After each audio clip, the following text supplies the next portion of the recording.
اعوذ باللہ من الشیطان الرجیم بسم اللہ الرحمن الرحیم قال رسول اللہ صلی اللہ علیہ وآلہ وسلم اعطیت امتی فی شہر رمضان خمسا لم یؤتہن امت نبی قبلی۔ سب سے پہلے میں آپ تمام سامعین اور ناظرین کی خدمت میں عرض کروں گا کہ ہر روز ہم ماہ مبارک کے اعتبار سے چند ویڈیوز پیش کرتے ہیں، ان میں سے کبھی ماہ مبارک کی دعاؤں کا ترجمہ اور خلاصہ پیش کیا جاتا ہے، کبھی ماہ مبارک کی عظمت کے بارے میں ختمی مرتبہ رسالت مآب رسول اکرم صلی اللہ علیہ وآلہ وسلم اور ائمہ معصومین سے روایات کو بیان کیا جاتا ہے۔ آج جس روایت کا میں نے انتخاب کیا ہے، اس روایت کو نقل کیا ہے خصال میں بھی اور وسائل و شیعہ میں بھی نقل کیا گیا ہے کہ اس روایت میں رسول اکرم صلی اللہ علیہ وآلہ وسلم نے فرمایا کہ اوتیت امتی فی شہر رمضان خمسا، کہ ماہ مبارک رمضان میں میری امت کو 5 ایسی چیزیں عطا کی گئی ہیں لم یؤتاہن امت نبی قبلی، کہ مجھ سے پہلے کسی بھی نبی کی امت کو ایسی 5 چیزیں عطا نہیں کی گئی۔ وہ کون سی 5 چیزیں ہیں؟ ان میں سے پہلی چیز کہ رسول اکرم صلی اللہ علیہ وآلہ وسلم نے فرمایا اما الواحدۃ فاذا کان اول لیلۃ من شہر رمضان،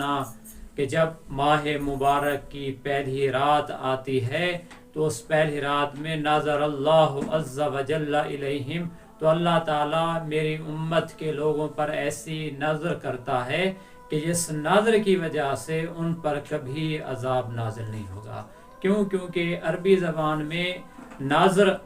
کا معنی اور رؤیت کا معنی جدا ہے، یعنی دیکھنے کے لیے 2 الفاظ استعمال ہوئے ہیں کہ ایک ہے رؤیت یعنی رآ کا مادہ اور دوسرا ہے نظر کا مادہ، کہ بعض آیات میں آیا ہے کہ علم یعلم بان اللہ یرا، کیا وہ نہیں جانتا کہ اللہ اسے دیکھ رہا ہے، یہاں رؤیت ہے۔ جیسے حضرت موسیٰ نے تقاضا کیا تھا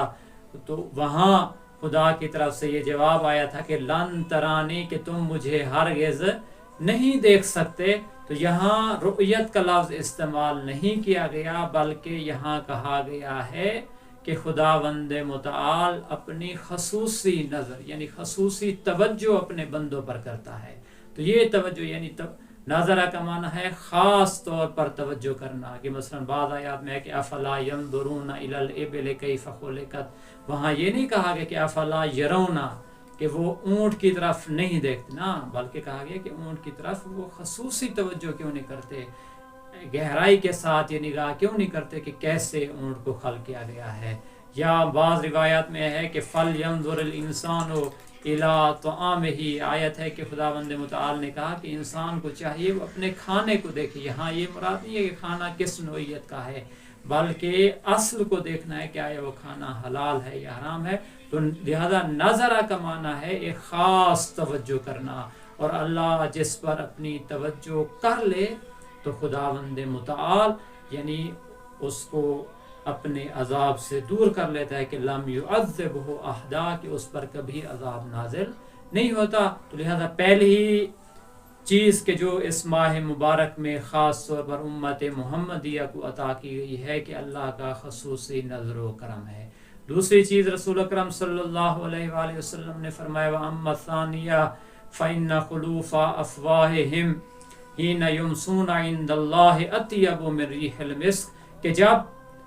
شام کے وقت یعنی جب روزہ دار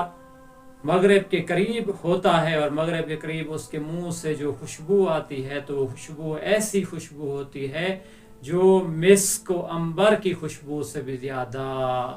خوشبو تر ہوتی ہے اور زیادہ پاک اور پاکیزہ ہوتی ہے۔ اور لہذا یہاں دوسری صفت اور دوسری چیز کہ جو اس ماہ مبارک میں امت محمدیہ کو عطا کی گئی ہے کہ خدا ان کے منہ سے ایک ایسی خوشبو کو ظاہر کرتا ہے کہ جو کبھی کسی کو حاصل نہیں ہوتی۔ اور پھر فرمایا کہ وَأَمَّا الثَّالِثَةُ فَإِنَّ الْمَلَائِكَةَ يَسْتَغْفِرُونَ لَهُمْ فِي لَيْلِهِمْ وَنَهَارِهِمْ، کہ روزہ داروں کے لیے ملائکہ اللہ کے فرشتے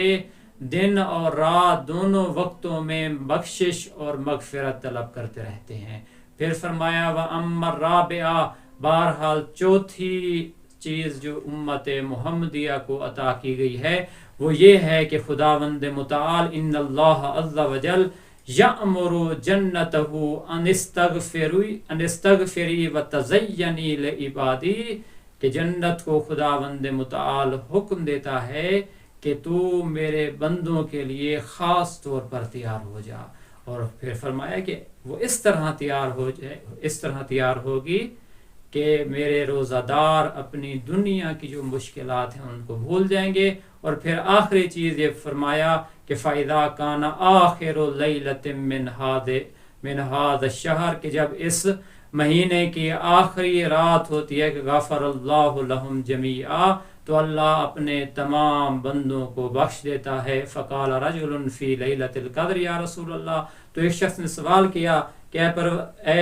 یا رسول اللہ، کیا اس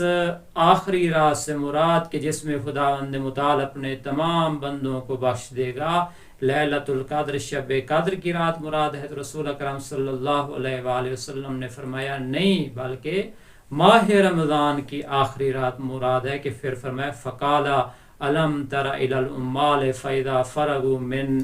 اعمالهم وفوا، کیا تم نہیں دیکھتے کہ جب مزدور اور کام کرنے والے اپنے کام سے فارغ ہو جاتے ہیں تو اس وقت ان کو پوری مزدوری اور ان کا حق کے اجرت پورا مکمل طور پر ادا کیا جاتا ہے۔ لہذا دعا ہے خداوند متعال ہمیں